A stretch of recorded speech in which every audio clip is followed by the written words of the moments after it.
Good afternoon, everybody. Welcome to Networking Mondays. We're very glad you're with us. Today is June 28th, 2021. Throughout this presentation, if you have any questions, please just enter your questions into the chat box. And for those on Facebook, you're welcome to enter your questions into the comment field. But please note, this is a pre-recorded presentation today, so our speaker is actually not with us, but I'll answer any questions you have at the end of the presentation. Please note this event is being recorded and is currently live on Facebook. The recording will be on the Career DFW Facebook page and the Career USA YouTube channel for others to view in the future. By participating in this event, and if you happen to post, if you have your microphone or camera on, you give consent for your name and picture to appear. Good afternoon, everybody. My name is Jeff Morris. Back in 2008, I started a website called careerdfw.org to help those who are unemployed in the Dallas-Fort Worth area. In 2012, I started a second website, careerusa.org, to help people outside the Dallas-Fort Worth area. I have written a book called What I've Learned About Your Job Search That You May Not Know. It is available on Amazon. Since 2007, I've been facilitating and leading the North Dallas Plano Career Focus Group. I'll tell you about our upcoming programming at the end of this session. And since 2017, I've been a member of the practice interview team, which is also known as the PIT crew. And this is a great way to practice your interviewing skills. Everybody spends a lot of time on the resumes and everything else, but how much time have you spent being interviewed? And this is a great group of people who get together and conduct interviews online via Zoom. So if you have any interest in that, please reach out to me and I'll be glad to get that information to you. Well, when we started Networking Mondays, I reached out to everybody I knew who talked about networking, and pretty much you see almost everybody here on the list. This is since February, March, April, May, June. These are the speakers we have lined up, and I'm starting to line up speakers for July right now. It's really just fascinating. And the nice thing about this is you're hearing networking from different people's perspectives, and I think that's very, very important. So today our speaker is Jay Fusaro. Like I said, this is a pre-recorded session, so let me see. I hope everything will work. I will tell you that there are a couple instances where Jay's video and even audio drop out when he was on his web connection from Arkansas. So I'll just sort of warn you of that. So let me start the presentation up here. He is the principal founder. Hold on here, let me move a few things around. Jay is the principal founder of Eureka Professional Services, where as an interview coach, he provides his clients with skills and techniques necessary to successfully conduct an efficient and effective job search. Jay graduated from Northeastern University in Boston. He's a CPA in the state of Texas, as well as a certified SMU business coach. He was the vice president of financial planning for Alliance Data during their successful IPO. Jay has written a book, and it's an excellent book called From the Other Side of the Desk, A Practical Guide to Shortening Your Job Search. And you see the picture right up there. To me, it's the best practical book on the job search that I've read, and I recommend this book frequently over and over again to people. I've got my copy right here. I like it especially because since there's no head on there, if you look at my picture, it works really well here for a full body shot. So please welcome Jay Fusaro. Jay, thank you for being with us. Thank you very much, Jeff, and thank you and the team for all that you do. It's a terrific program that you put together. So great job by you and the team for doing this. Appreciate it. So Jeff went over my background very briefly about my company, Eureka Professional Services. I teach my clients the skills and techniques necessary to conduct an efficient and an effective job search. What does that mean? I teach my clients 6 things. What does a good cover letter look like? What does a good resume look like? How to effectively network, that we're going to talk about this morning, how to interview, how to negotiate the offer, and how to make the most of your first 90 days onboarding. That's what I teach my clients. The average interview success rate is about 25%, meaning most people interview with 4 companies and land 1 offer. My clients are at about a 62% interview success rate, and I've had about 225 clients since I've been doing this. And that's primarily because they're better prepared going into the interview. And we're going to talk about how to properly prepare for a networking meeting, which ties in very well to how to prepare for an interview. 8 and 9 are, I've had 8 clients receive multiple offers, 9 clients receive offers for more than they were expecting. The average person is in transition for about 9 months. My clients are with me for approximately 3.5 months. And that's due to 2 reasons. One is they're better prepared for the interview, so it's going to take them a shorter period of time. But the second reason is I get clients in different stages of their search. I get clients who have been with the same company 10, 15, 20 years, don't have a resume. They're not familiar and they're out of practice with networking and interviewing. They're going to take longer than 3.5 months to land because we have to cover everything, all the 6 things that I discussed. I have another group of clients that they have a very good resume, have a very good cover letter, but they're going on interviews and not getting offers.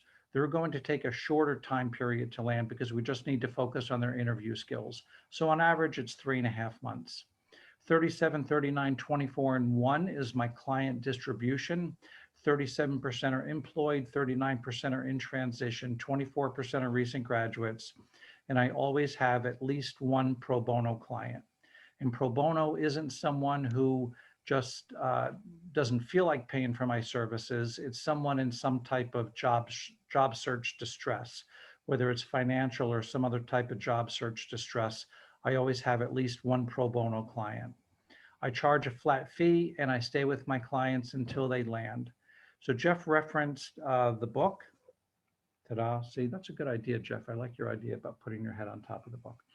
If anybody reads the book, please feel free to call me and I'll answer any questions, pro bono, because for people that read the book, I don't need to spend a lot of time with them because most of the time is spent telling people, quite frankly, what is in the book. So if you read the book, feel free to call me if you have any questions before you go on an interview, and I'll be glad to help you out. So I start each networking, go to the next slide, Jeff. I start each networking presentation with this slide, and I'm going to ask a series of rhetorical questions during the presentation. Just need to think about the answer. And the first one is this slide. And I got this slide from a show called Brain Games. What this slide is demonstrating is, what does this slide say? And it appears to say jumping to conclusions. So go ahead. And it doesn't, right? So why is that type of slide in a networking presentation?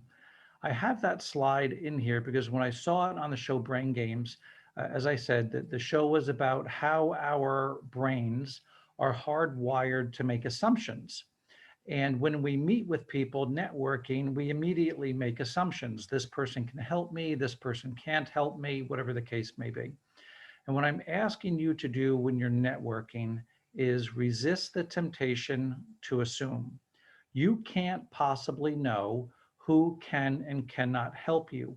You don't know what connections this person has. You don't know who they go to church with, who they golf with, who they socialize with. You don't know who their spouse knows. You don't know who their friends know.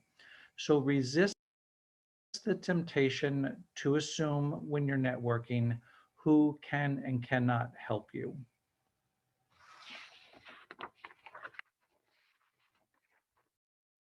Go ahead, Jeff. So let's talk about some laying the foundation for networking. The first is, what is networking? We'll talk about what networking is and what networking is not. To me, networking is 4 things. It's being able to gather information, gain advice and feedback, make connections to others, and generate insights and ideas with the other person. That's what networking is. What networking is not is asking someone, do they know of any open positions? Asking someone for a job, asking someone if they know of a company that could use somebody with your skills. That's not networking. If somebody knows about an open position, they will tell you. You don't need to ask them about if they know of an opportunity. If they know of an opportunity, they will tell you. You're there to gather information, gain advice and feedback, make connections to others that can help you, and generate insights and ideas. That's what networking is. You need to focus on what you can control during your search. You can't focus on what you cannot control. So when I'm giving a presentation, I can't focus on how many people are going to attend. I can't control that, whether it's 1 or 100. I can't control that. So I don't worry about how many people are going to attend a meeting when I'm going to give a presentation. But what can you control? You can control 5 things during your search. You can control your attitude, your dress, your body language, your preparation, and your introduction. And we'll talk about what I mean by that with networking. Your attitude. When you're meeting with people networking, you have to have an upbeat, positive attitude meeting with them. You need to show them that you have a positive attitude towards your search. You're in a difficult situation being in transition. You need to convey to that person that you have a positive attitude towards your search. Your dress. You need to dress for a networking meeting as if it's an interview, because it just might be. And I'll give you an example of that in a minute. You need to dress for a networking meeting as if it's an interview. I've met with people when I was in the corporate world that would want to network with me. They would, we'd meet at Cafe Express in Mockingbird Station. They would be in a polo shirt, jeans, very inappropriate to dress casually for a networking meeting, because you might be on an interview and you don't know it. You need to dress for every networking meeting as if that networking meeting is an interview. If you're going to wear a tie, wear a tie, wear a shirt with an open collar, not a button-down collar if you're going to wear a tie. Make sure you have a properly fitting shirt for men. If you're going, if you're wearing a belt, make sure it has 1 crease mark in it, not 2 or 3 where you've gained and lost weight. Polished, tied shoes. For women, dress conservatively, little to no perfume. Don't wear dangling jewelry, earrings that can be visually distracting, or heavy bracelets that can bang on the table and be distracting. So use common sense, but dress for a networking meeting as if it were an interview. Your body language. Be mindful of your body language when you're meeting with people, right? Head up, shoulders back, chest out. Have a smile. It's okay to smile when you're networking with people. Be mindful of your body language, your posture. People are going to notice these things about you, so be mindful of your body language. Your preparation. We're going to talk this morning about how to properly prepare for a networking meeting, which carries over to how to prepare for an interview. I can tell you, most of your competition is not going to prepare for a networking meeting or an interview the way we're going to discuss. Most people are not going to put in the time and effort that we're talking about for a networking meeting. There's a lot of people that believe a networking meeting is pretty much meeting with someone. I call it, shaking hands and kissing babies and just kind of blowing through the meeting. That's not a proper way to conduct a networking meeting. You need to properly prepare, and we're going to outline that. You need to properly prepare for a networking meeting and properly prepare for an interview. You need to separate yourself from the competition, and the way you're going to separate yourself from the competition is through proper preparation. And what that kind of reminded me of when I was talking about this right after the Super Bowl, and I'll confess I'm not a Tom Brady fan, but the man prepares like nobody's business. He is probably the most prepared quarterback, if not player, in the NFL. And that's why he has so many Super Bowls. He is properly prepared. You need to think about proper preparation before you go into these meetings. That's why I believe people are nervous when they either go on an interview or go on a networking meeting. It's because they're not properly prepared. And we're going to talk about how to do that in a minute. And the last one is your introduction. You can control your introduction when you're networking. So even if Jeff did not ask me for an introduction, I would have provided him with an introduction. Why? Because two reasons. That's something that I can control, how I'm introduced. I just don't want to rely on whoever the host is to introduce me. And I want to make it easy when I give a presentation for the host to have me. And part of that means providing them with an introduction. So with networking, when I was in transition one time, I was networking. Someone offered to provide introduction for me. They copied me on the email to the CFO of a company, and they misrepresented my background on the introduction email. It wasn't malicious. They just didn't know me well enough, and they just cobbled something together and sent it off to the CFO. So when I met with her, the first thing I needed to do was straighten out what my background was. So it made for an awkward start to the meeting. So from then on, I said, that's never going to happen again. So what I did was I prepared a 4-sentence introduction for the people that I was networking with on how I want it to be introduced. And we'll talk about this a little bit more in etiquette. So have about a 4 or 5-sentence introduction that you can give to people for when they introduce you to others, that you can control. It makes their life easier, and you avoid any awkwardness with an introduction. So those are the 5 things that you can control: attitude, dress, body language, preparation, and an introduction. Be confident. As I said, most people are not confident when they're networking because they don't know what they're going to say.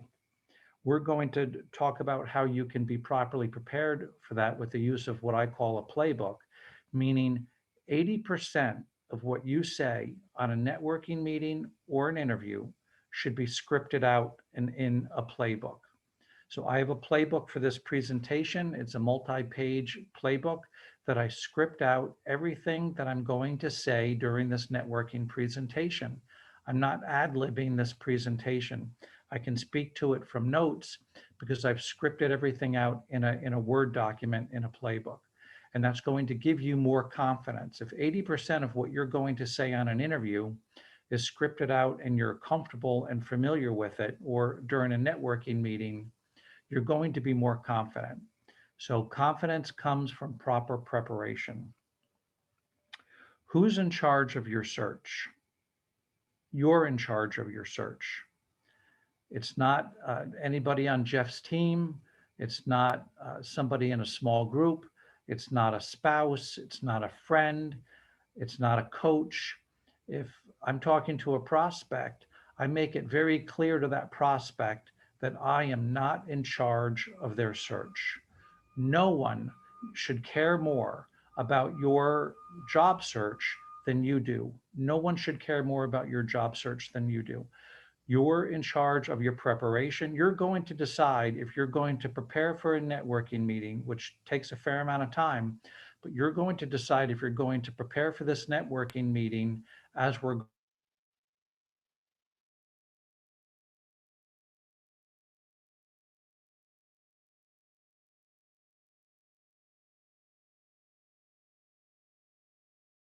Just lost sound. I'm not sure if anybody else did. I didn't know all of these things when I was networking, and I made some pretty serious mistakes. So that's why I have it in here of networking etiquette. You start and end every networking meeting with "thank you very much for taking the time to meet with me. I really appreciate it." Now you're thinking that sounds, really obvious, and I know it does, but I didn't do it when I was in transition. I didn't do it when I was on some of my first networking meetings. And somebody brought that to my attention, somebody that wound up being a friend of mine that was spending time with me. And he said, you haven't said thank you once in the few sessions that we've met. And I was horrified because I consider myself a pretty polite person, but I thought about did I not say thank you? And the conclusion that I came to was that when we're in transition, we become very self-centered and myopic. It's all about me. I'm in a tough spot. So you want to hook up the vacuum and you want to take. And that's not the right approach, obviously. So be mindful of saying, thank you very much for taking the time to meet with me. I really appreciate it at the beginning and end of each networking meeting. Someone is taking time out of their day to help you. The least you can do is let them know that you really appreciate it. So that's the first thing.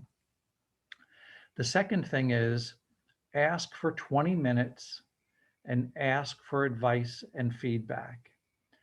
Part of the reason that people don't want to meet with others networking is they don't know how long the meeting's going to last, and they're afraid that the other person is going to ask them for something that they cannot give, a job. So if you ask for 20 minutes, what you're telling the other person is, I respect your time. There's going to be a finite duration to the meeting, and I'm going to ask you for your advice and feedback. So you're taking the person off the hook of the pressure of them thinking that you're going to ask them for a job. If you say, Jeff, I would really like to get together for 20 minutes. I would really appreciate your advice and feedback during my search. Hopefully the other person's thinking, okay, I can spare 20 minutes for either over the phone, Zoom, or an in-person meeting. I can do that, 20 minutes. And then they're asking me for advice and feedback. I can give that. I can give advice and feedback. I know they're not going to ask me for a job. Remember, if the other person knows of a position, they will tell you. So ask for 20 minutes and ask for their advice and feedback. And we're going to outline, like I said, the flow of a networking meeting in a little bit. And you can get a lot done if you know what the objective is of a networking meeting. In 20 minutes, you can get a lot done. Summarize at the end of the networking meeting the to-dos that the person offered to help you with. So if you're meeting with someone and they offered to introduce you to 2 or 3 people, summarize at the end of the meeting. Thank you very much, Jeff. I appreciate you taking the time to meet with me. And I'm really looking forward to these 3 introductions that you're going to make on my behalf. Remind them, summarize what they're going to do for you. That networking meeting that you're having might be the most important thing you're doing all day, but it may not be the most important thing the other person is doing all day. When you leave, that person's boss comes in, gives them a new deadline, piles a bunch of work on their desk. The phone rings, they get distracted, they're going to forget what they offered to do for you. Remind them at the end of the meeting what they offered to do for you. In your thank you note to that person that you're meeting with, remind them again what they offered to do. Thank you very much for taking the time to meet with me. I really appreciate it getting to know you. And I'm looking forward to these 3 introductions that you're going to make on my behalf. So remind them in your thank you note.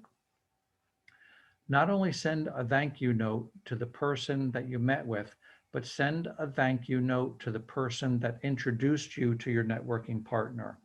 Why? You send a thank you note to the person that introduced you for 2 reasons. One, you're always looking for a legitimate reason to reach out and contact someone and remind them that you're in transition.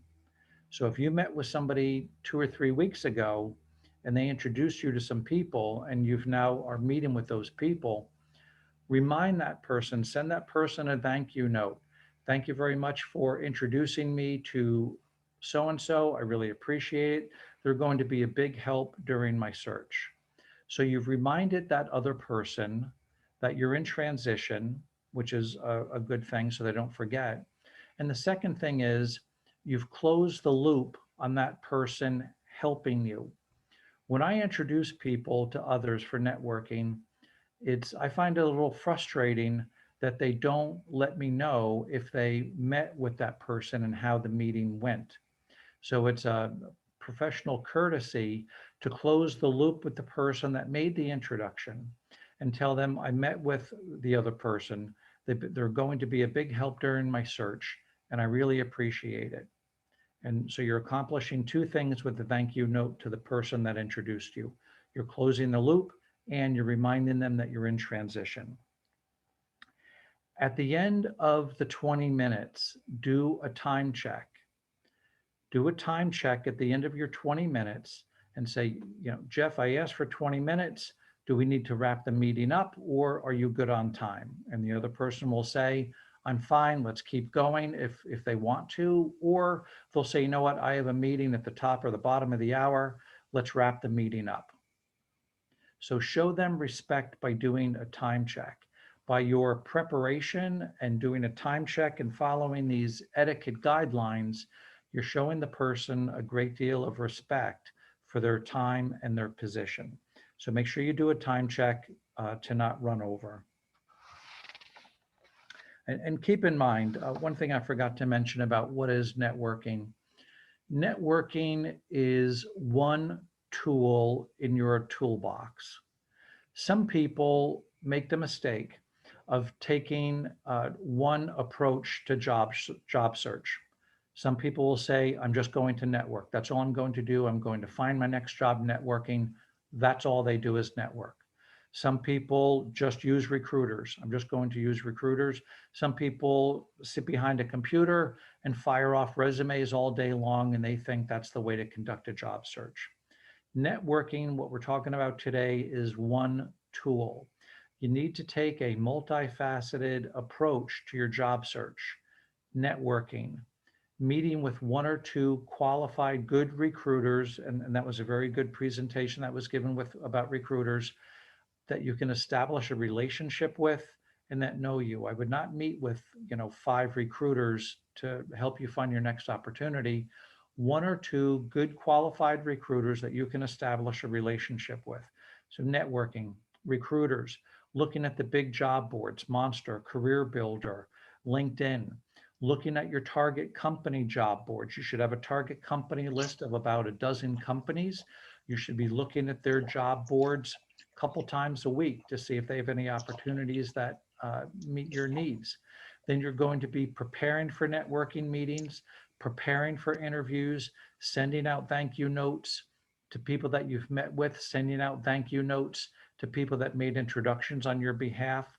That's conducting a comprehensive job search. You need to do all of these things, not just focus on one tool. So the goals and preparation of a networking meeting. Think about what the goal is of a networking meeting and how you should prepare.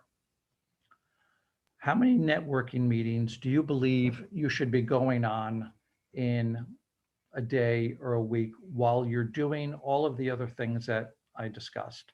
You're networking, you're checking the big job boards, Monster, Career Builder, LinkedIn, you're checking your target company job boards, you're preparing for networking meetings, preparing for interviews, sending out thank you notes to people that you met with, thank you notes to people that introduced you.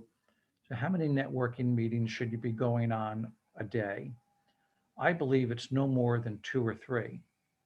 Now, some people, and I know people, maybe you do, will say, I can go on 5 or 7 networking meetings a day. Not effectively or efficiently. You just can't.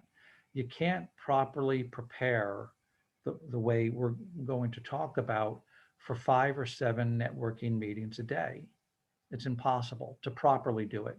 You can meet with people. You can meet with 7 people at Starbucks, shake their hands and say, do you have any connections for me? That type of thing. But that's not, I don't believe that's effective networking. Because if that person knows of a job or has a job, they're going to see that you're not properly prepared for that meeting. So I would say 2 to 3 meetings a day max. And a successful meeting is if you get 3 referrals from that networking contact for additional introductions. Now, obviously, the hope of that networking meeting is that that person knows of or has an opportunity, right? That's the ultimate home run of a networking meeting. And that can happen. Uh, but that's not the true goal and objective of the networking meeting. That's why you need to prepare for that meeting as if it's an interview.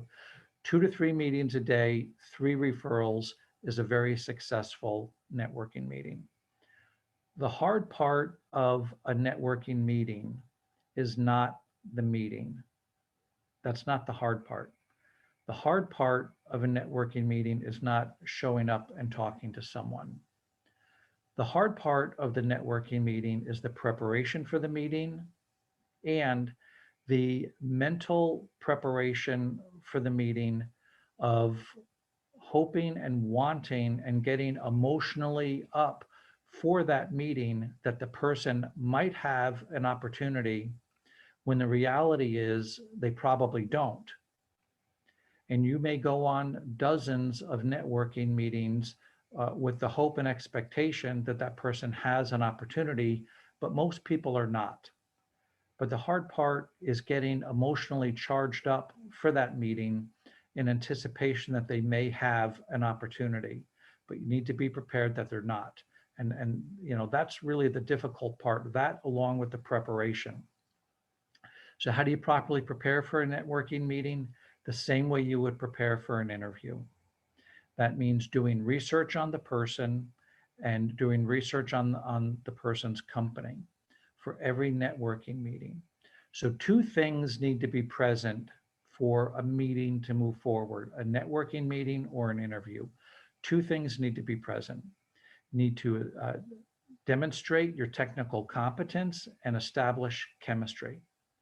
Chemistry and technical competence have to be present for a meeting to move forward. If you don't do those 2 things, the meeting is not going to move forward. It just simply is not. The way you establish chemistry with someone, and some people will say chemistry is either there or it's not. That's partially true. But you can do things to increase your chances of establishing chemistry with someone. And that is by doing research on the person and doing research on the person's company. Now, some people would say, if you do research on a person and bring up things, you know, is that going to be creepy? And it's not, right? I mean, if somebody were to say to me, Jay, I see that you live in Eureka Springs in 21 Owen Street in a yellow Victorian that was built in 1885, you know, does that require a lot of maintenance? That's creepy. If someone were to say, Jay, you wrote a book, how are sales? How's it going? Or I saw on your LinkedIn profile that you like to travel, you know, whatever the thing might be. That's not creepy, right? That's just somebody trying to establish chemistry. Or I see that you went to school in Boston at Northeastern University, you know, how'd you like living up there? That's just somebody trying to establish chemistry with someone. So that's critical. If you, when you're meeting with someone, see how long they've been with the company, see how long they've been in their current position. If they've been in their current position or with the company under a year, you can say, I see you've been with the company 9 months. How do you like it so far? Or if they've been with their company for 5 or 10 years, say, I see you've been with the company for 5 years. Clearly you enjoy it. What is it about the company that you like so much?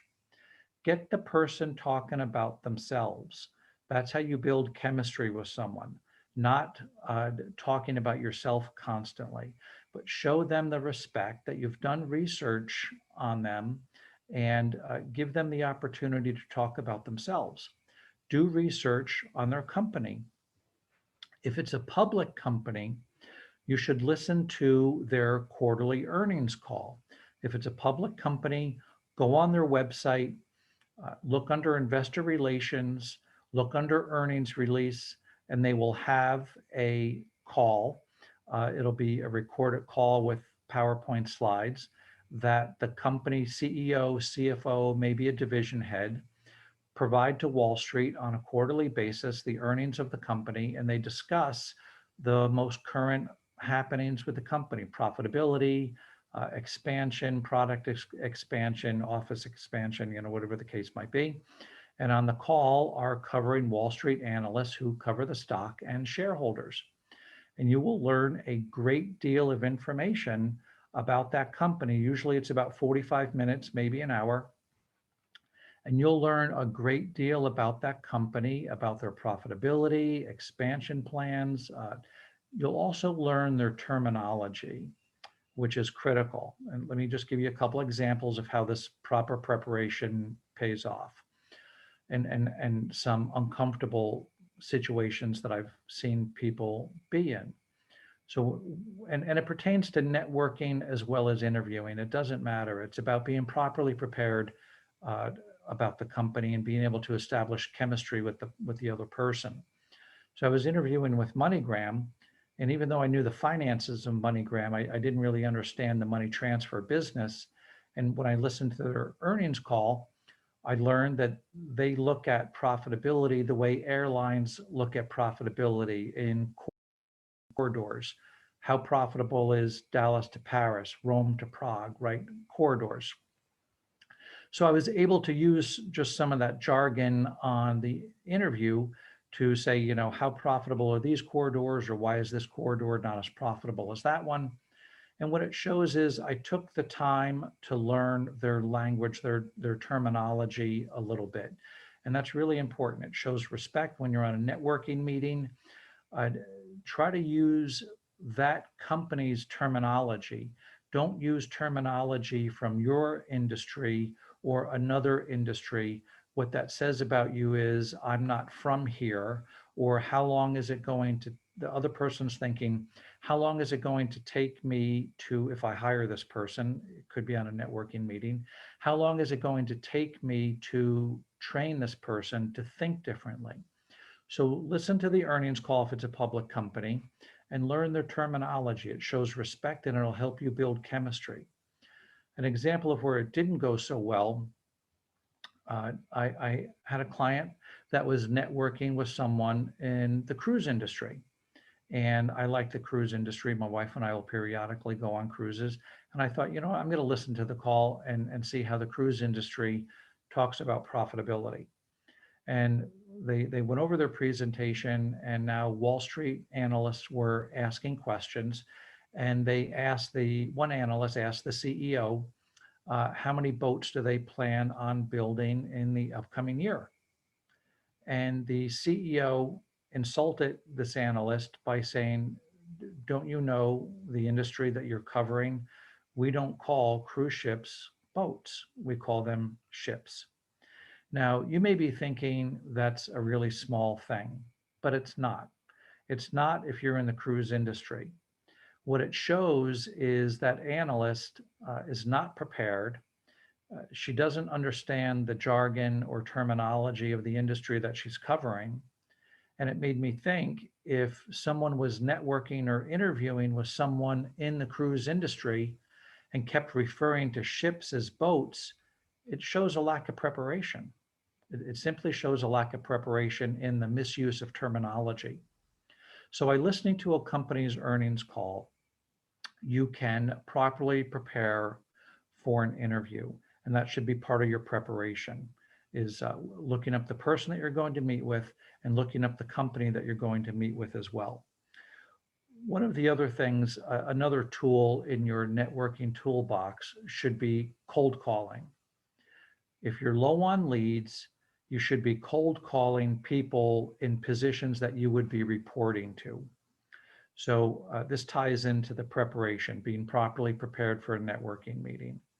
So I was low on leads one time in transition, and I thought, you know what, I'm just going to start, you know, dialing for dollars and cold calling CFOs, because that's who I would be reporting to if I was going for a VP of financial planning. And I thought, you know, I'm going to have a very low hit rate, and that's fine, because I knew if a CFO was willing to meet with me, he was willing to meet with me just like anybody else that you'd be networking with. People are willing to meet with you for 2 or 3 reasons. They're nice people, okay? Somebody helped them, so they're looking to pay it forward by helping somebody else. Or maybe if you're using somebody's name, they're going to help you because you're using somebody's name. That's fine.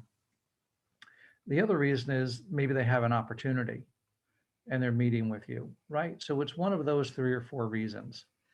So I knew if I was meeting, if I was cold calling CFOs and they were willing to meet with me, there was a chance, small chance, that maybe somebody was willing to meet with me because I had an opportunity.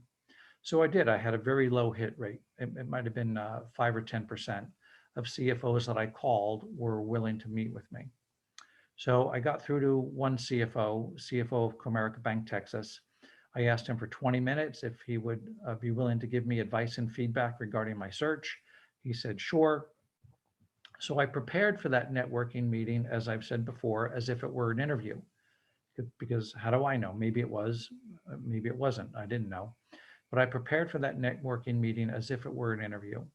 So when he picked me up in the lobby, I had done all my research on the bank. I knew about their mergers, acquisitions, integrations, where they were, what other states they were expanding to, where they were profitable. I knew about him, how long he was with the bank. And so when we started meeting, he knew that I was very serious about this networking meeting. I was properly dressed, shirt and tie on, sport coat, the way I discussed.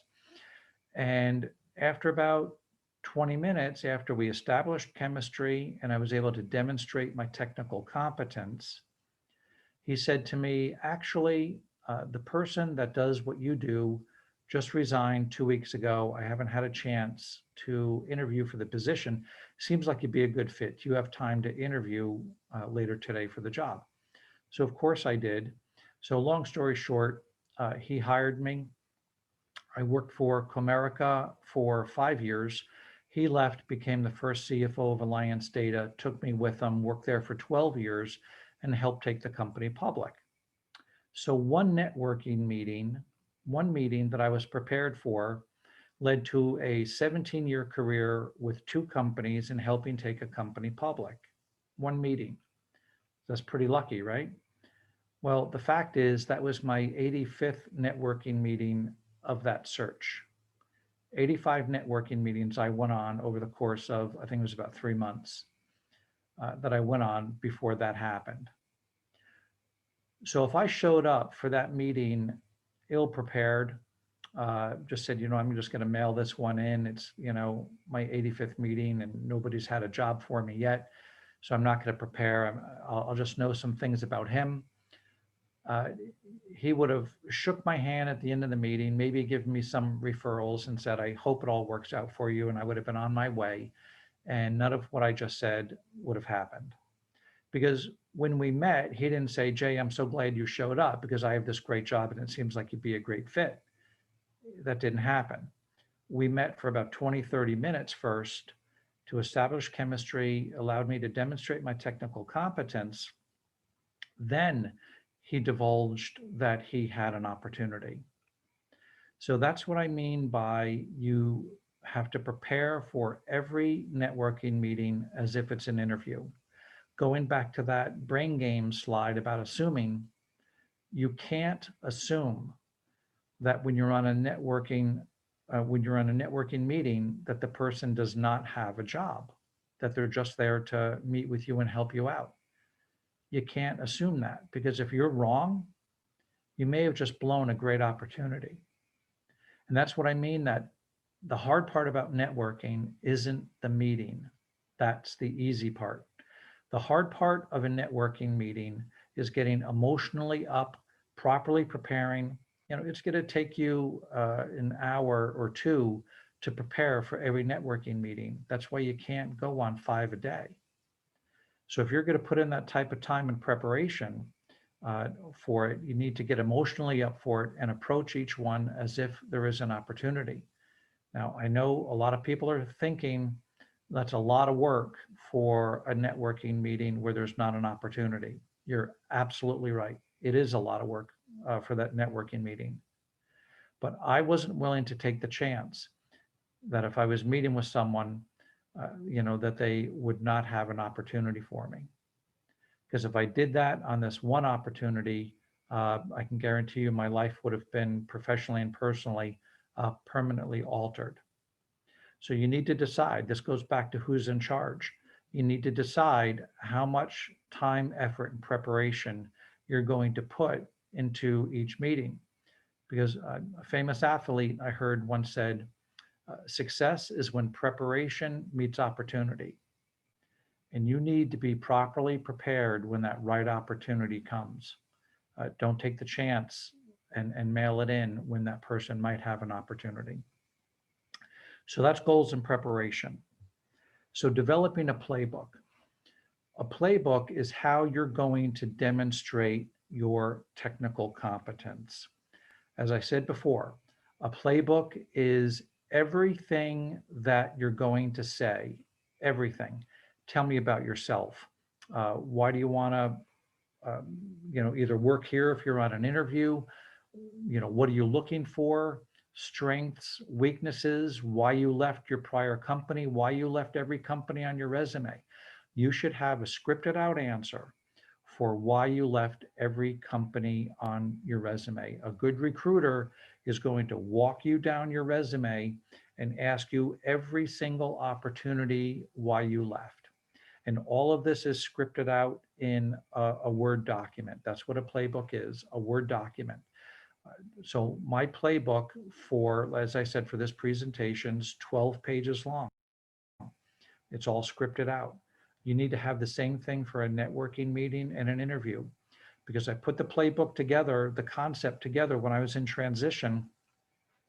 I found myself constantly re-preparing for networking meetings and interviews. And I said, well, this is ridiculous. I just want to prepare once. I just want to prepare one time, put everything that I'm going to say in a Word document, and that's going to be the foundation for how I present myself. So every bullet point on your resume, every bullet point needs to have a scripted out 20-second answer, every bullet point. So at the top of your resume, if you have summary of qualifications, so I have a client's resume here, and so at the top, right, he's got summary of qualifications, then bullet points down. For every bullet point at the top of your resume, have a 20-second scripted out answer for why that bullet point is on your resume. Every bullet point job description on that resume, I would copy the resume into the Word document, into your playbook, and have a 20-second story about that bullet point. You just need one. Script it out, timed 20 seconds. Because if the person wants more information, they'll ask you for a follow-up. But if they point to something on your resume during a networking meeting or an interview, if somebody points to something on your resume and you start with it shows a tremendous lack of preparation. Because you're going into a meeting, a networking meeting or an interview, you're going into a meeting with a 2-page document that you prepared. You need to know that document cold, and you need to know your background cold. So every bullet point needs to have a 20-second scripted out answer. As I said, tell me about yourself. Why would you want to work here? Strengths, weaknesses, why you left, attributes that you bring to the table. Everything that you're going to say in either a networking meeting or an interview, scripted out and timed. Your competition is not going to prepare this way for a networking meeting or an interview. That's how you're going to separate yourself from your competition. When somebody points to something on your resume and you can snap off a good, tight, concise 20-second answer, that shows that you're properly prepared. You're properly prepared for this meeting. So that's how I would develop a playbook. It'll take you probably 3 or 4 hours to put it together, of dedicated time, scripting out what you want to say, copying your resume into the playbook, and having 20-second answers for everything that's on your resume. But once you have that foundation set, you're going to tweak it here and there based on how you learn things by meeting with people. You may want to change something, that's fine. But the foundation of how it's set is there, and you're not constantly re-preparing. The only thing that really should change dynamically in your playbook is information about the company that you're meeting with and the people that you're meeting with. Script out bios about those people that you're going to meet with, script out information about the company that you're going to meet with, notes that you want to bring to the meeting. That's going to change. But the foundation of your playbook, how you're going to present yourself, is not going to change. That's going to be the foundation of how you present yourself. And then I suggest that you read your playbook into your iPhone, into your voice memo. So all the presentations that I give, I first speak them into my iPhone, and I'll listen to them. Listen to them while you're in the car, while you're walking the dog, while you're running errands, whatever the case might be, to drill this information into your head, because you should not be using up, your gray matter for easy questions. Tell me about yourself. Why do you want to work here? Whatever the case might be. You don't want to be having to think about those answers. So if you speak it into your iPhone, you listen to it back, you're going to drill it into your head so it just comes out in a comfortable manner. The other benefit about speaking the playbook into your iPhone is you're going to hear things that you may not want to say, either pronunciation, diction, or phrases. So I found myself saying at times the phrase, for an example, I think. I think is a weak phrase. It sounds okay when you're saying it, but it doesn't sound good when you're listening to it. So during some presentations, I found myself saying, I think is weak. It should be, if you're going to have to preface something with a phrase like that, I believe. I believe is a much better phrase. So if someone were to ask you something on your resume, you shouldn't start with, I think the best answer is this. It would be, I believe.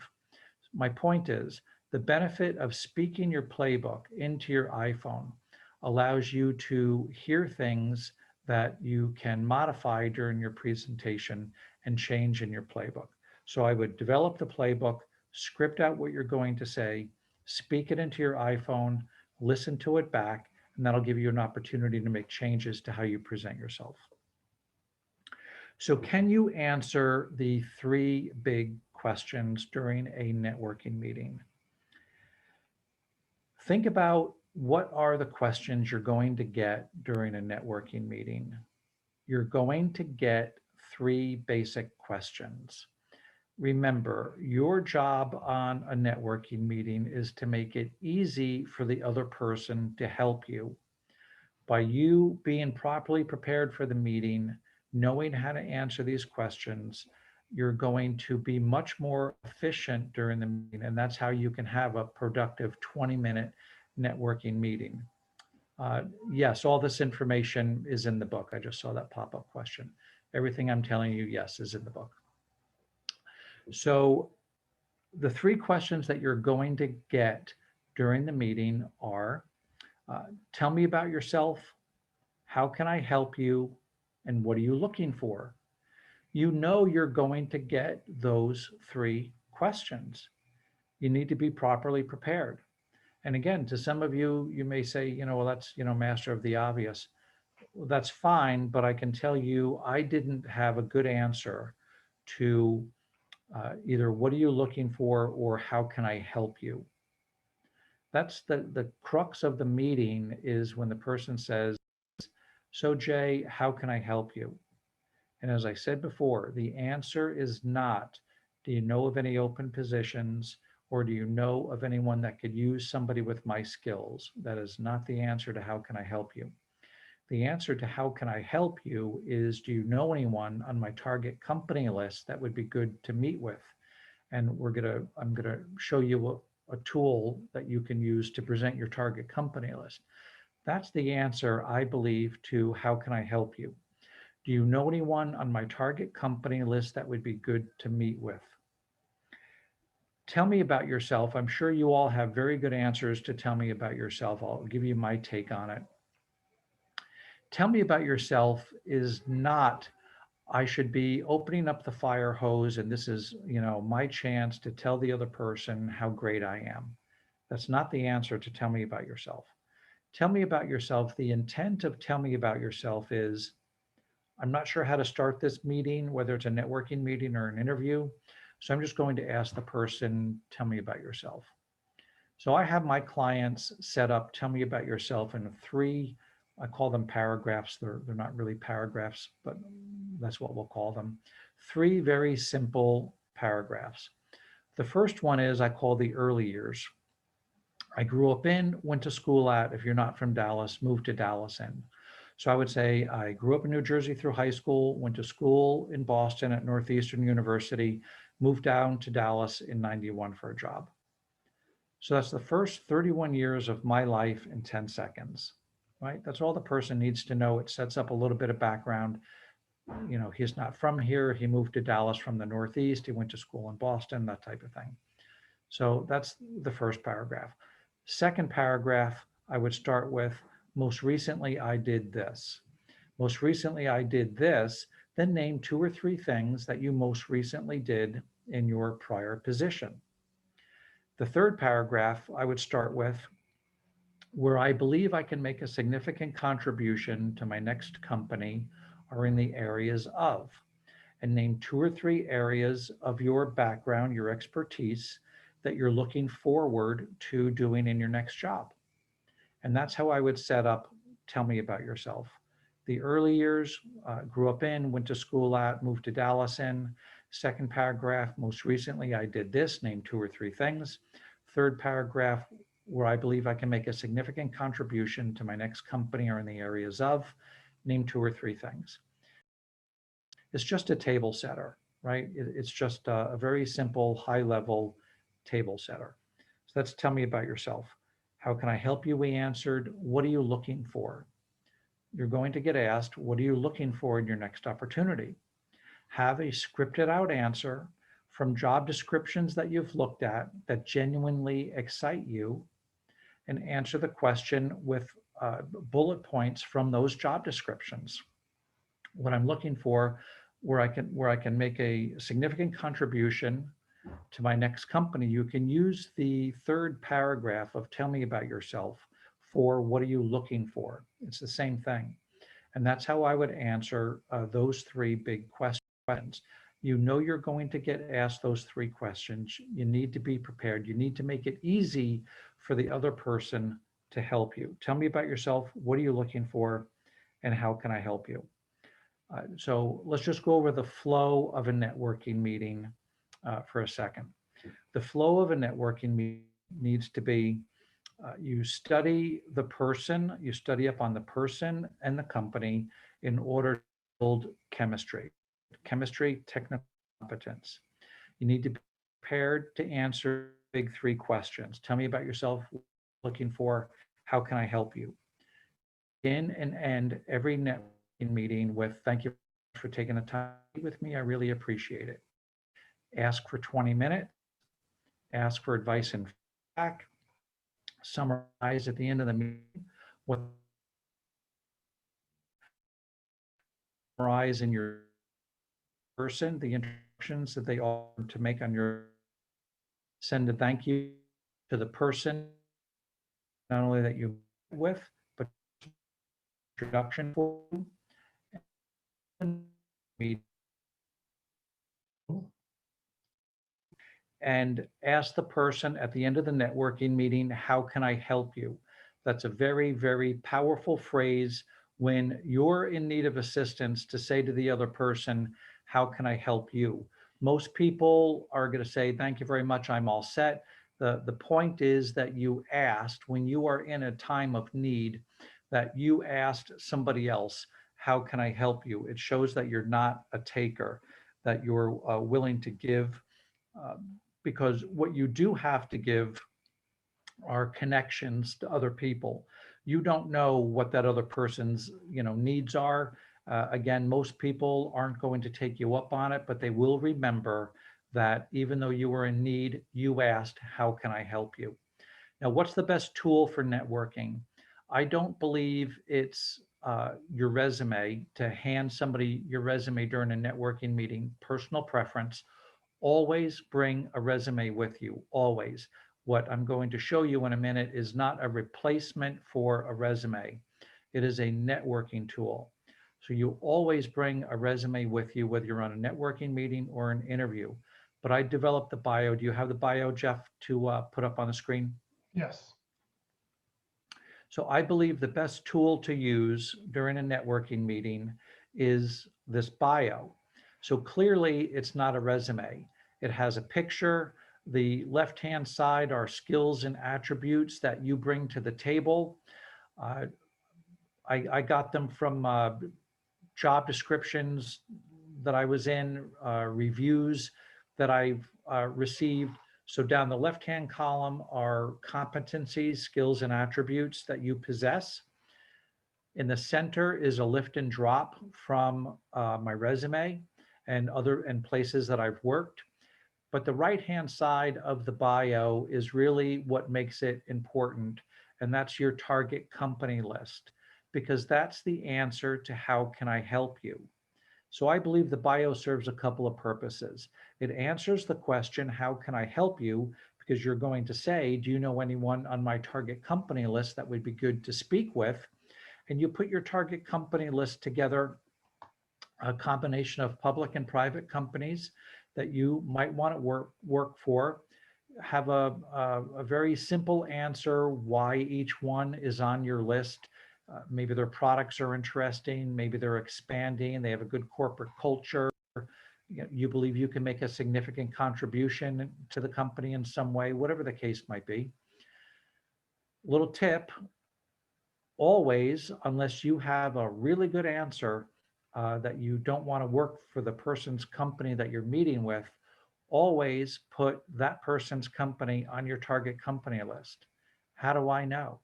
Because one time I was networking with someone and their company, I was rushing out of the house and I didn't put their company on my target company list. And they said, oh, I see that my company's not on your list. Excuse me. Do you not want to work here? So it was a little embarrassing. So don't do that unless you have a very good reason, whatever the case might be, that you don't want to work for that company. So it answers the, how can I help you? Do you know anyone on my target company list? But always bring a resume with you. But I believe the bio is the best tool. Excuse me. I believe the bio is the best tool for the job. Always bring a resume with you. So I'm confident that if you prepare for a networking meeting the way that we're talking about, it will help you shorten your search. And you can use the same type of preparation for interviews as well. And I'll be glad to take any questions.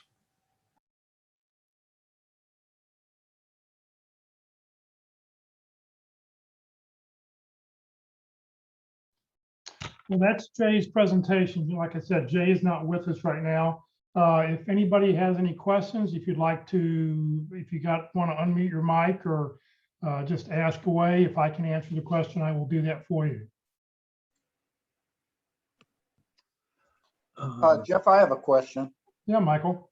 So we can go back and watch this presentation, but sometimes it's hard to see on some of his slides what the detail is. Is there a way to overcome that? If you want, the only thing that really has a lot of detail, the only slide with a lot of detail is his bio. Is that the one you're asking about? No, I've just been watching a couple of them, and sometimes they're hard to, if I pull the magnifying glass out, I can probably figure it out. But yeah, I think that's just a sign of certain, in his case, I rebuilt most of his slides because quite frankly, he didn't have a lot of slides. I was actually flipping back and forth between slides that I rebuilt for his presentation and he only gave me like 4 or 5 slides when he did this a few months ago. So I added more detail with words he was talking about to make it easier for you. So in this case, these should all be pretty easy. But yes, there are a lot of presenters out there that cram so much information on a slide that it's really impossible to see. If you want, I can send you the PowerPoint. I can convert it to a PDF and I can send you the PowerPoint if that's what you want. But, a lot of times without the words, the spoken word to go with it, it doesn't really make a lot of sense. Well, him in particular, I know Jay. He's helped several of my friends find new jobs, and he thinks like a little bit like I do because he's in my profession. So I like I would like that if that's possible. Yeah, just shoot me an email and I'll get it to you. Okay. All right. And what I Thanks. need. Kevin, you had a question? Yeah, the bio that he talked about, to have a bio and have a resume. And he said, I think he said, you don't want to send the resume to the person that you're going to be networking with or have a network meeting, but you would maybe send a bio. And is that right? Here's my thought. So last Friday at the North Dallas Plano Career Focus Group, our speaker was talking all about bios. No, that was 2 weeks ago. 2 weeks ago. That presentation's up on the YouTube channel, and I'll show you that in just a second. But yes, my rule of thumb and what I believe is you never send a resume until you've had a discussion with somebody and they know exactly, you then know exactly what they're looking for. Up until that point, for any networking meeting, for any initial reaching out to somebody, you always send a bio, because a bio is a very high level, this is what I've done, this is what I can do. And it doesn't scream. A resume says, hire me, I'm looking for a job. A bio is something that I'm a public speaker, I just want to gather some information, I like some advice and information. So it's a much more, you disarm the trigger, you're not walking in with the gun saying, hire me. You're going, hey, I want some advice and information, and this is my background of who I am. So to me, I think a bio is an extremely effective tool. If you can send the bio to us, to me, I would appreciate it. See what his take is on it. Okay, and I will say there are lots of bios. I mean, you can Google, sample bios. If you happen to have Amazon Prime, anybody who has Amazon Prime, there's a book called Be Sharp, BESHRPE by Minna Brown. If you have Amazon Prime, you can get it on Kindle for free, I believe. Last time I looked, it was being offered for free. And it is a great tool. The whole second half of the book, there's like 30 different formats. This particular format that he has is not particularly a format that I would use, but everybody has their own Format. of what they like. So if you specifically want this one, you need to email me and I'll be glad to get it to you. But like I said, there's also a sample one that we talk about on Thursdays at our resume class, and it's totally different. But you just want to have to pick and choose what you like. I mean, I do like that this one has target companies on it. Yeah. The other one that we show on Thursdays doesn't have target companies listed on it. But like he said, make sure that if you're interviewing with somebody, that their company is the first one on the list. Don't make it the bottom of the list. Make sure it's up on the top. So you sort of have to modify that one. Otherwise you're shooting yourself in the foot a little bit. Yeah, I thought it was really heavy on information, the bio. I would like it to be an easier read. Right. And I think the target companies are very important to give them a sense of, and they could, kind of be thinking of it in the back of their mind. But by putting a target company on, by listing target companies, you're crossing into, help me, I'm looking for a job. Where when you send a bio out, this is what I'm looking, this just tells people who you are and what you've done. So it's a step below. By adding target companies, you've added a little bit more of, by the way, I'm looking for a job when we talk. So do you think you shouldn't have that? The target No, company? I'm okay with it. I wouldn't go any further though, but I think that's, I like it. I think having target companies, because that helps people in the networking process to understand what you're looking for. Okay, thank you. Scott, do you have a question? Hello, my question was, I thought the bio was Friday the 25th, not the week before, and I was on Friday and I couldn't find it. And I was going to ask if it was on the YouTube channel, but you covered that already. So Yeah, it's on the YouTube channel. It was actually on 6/18. I just looked. It was a couple weeks ago. So yeah, and I'll point out to people here at the end where you can go look at it if you'd like to go back and see it. Gary, do you have a question? I just wanted to offer, if David Mills would like to call me, I think the area that he has mentioned on his note, I can give him some help. Okay, Gary, David, connect with each other. I'll put my information on here. Yeah, I don't know how to get in touch with you. I'm leaving it in chat. Okay. All right, very good. Any Go other to his questions? LinkedIn page. Yeah, look him up on LinkedIn. He's there. All right. Well, thank you everybody for being with us today. Let me, whoops. Let's get back here to share screen. All right. So Jay, like I said, his book, you can find it on Amazon if you're interested. I think it's 15 to 20 bucks. I'm not sure, but there is not one thing in his book that I disagree with. He really, you can tell as a CFO, he's very analytical and very process oriented. So, if you want a great career book on the process of what you need to do, I highly recommend his book. All right, let's see here. So next week, we are not having a meeting because it's, it's July 5th, but it's technically the legal holiday for July 4th. So we won't be meeting next week. In 2 weeks, our next session will be on July 12th. It'll be networking the old-fashioned way with Jay Arbetter. So another very interesting presentation. So if you're interested, and that presentation will be 90 minutes long. So just as an alert that if you join us in a couple of weeks, it is 90 minutes long. We'll definitely be going to 2:30, 2:35. Please join us every day of the week. We're putting on training every day except for holidays. Tomorrow for LinkedIn Tuesdays, how to use LinkedIn for job hunting, strategies that will get results with Locke Alderson.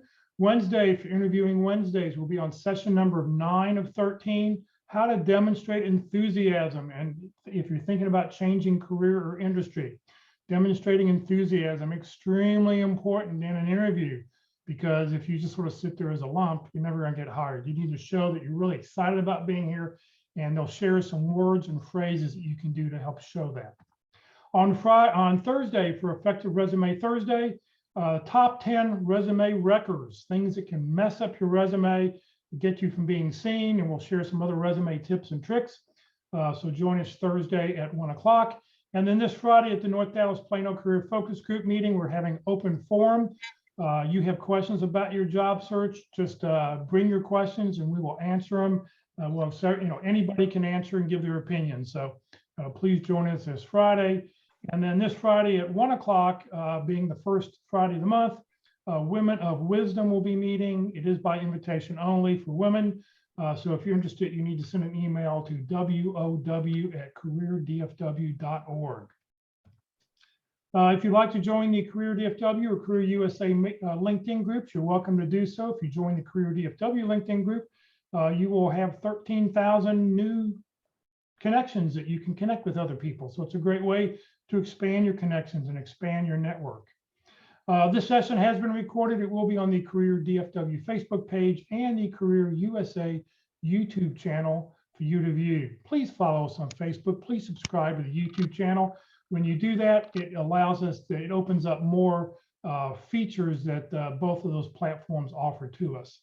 So on the Career USA YouTube channel, here's what it looks like. Click on playlist where you see the green arrow if it's not how you got to that link. And then down below, pick whichever event you want: networking, LinkedIn, interviewing, effective resumes. So networking is where you'll find today's session when I get it up there in a couple hours.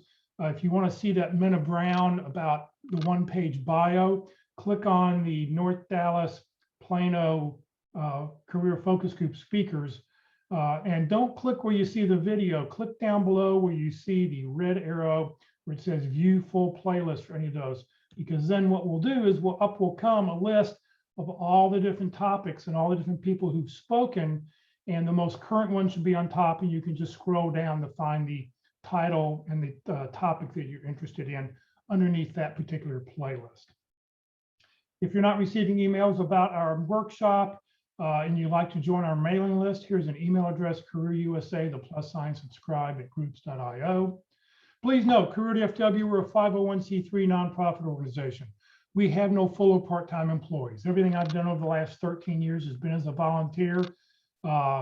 It's just nice to help people, and that's what I like to do. So that's what we do. Career DFW survives on donations. It helps pay for Zoom, web names, web hosting, and anything that I can't get donated. If I have to pay somebody to do something to keep a website up, that's what the funds go for. So please consider making a donation when you get your next job so we can continue to provide the services that we do. So thank you for joining us today. Hopefully we'll see you one day later in the week. Have a great afternoon. Thank you. Thanks, Jeff. Thank you. Thank you, Jeff.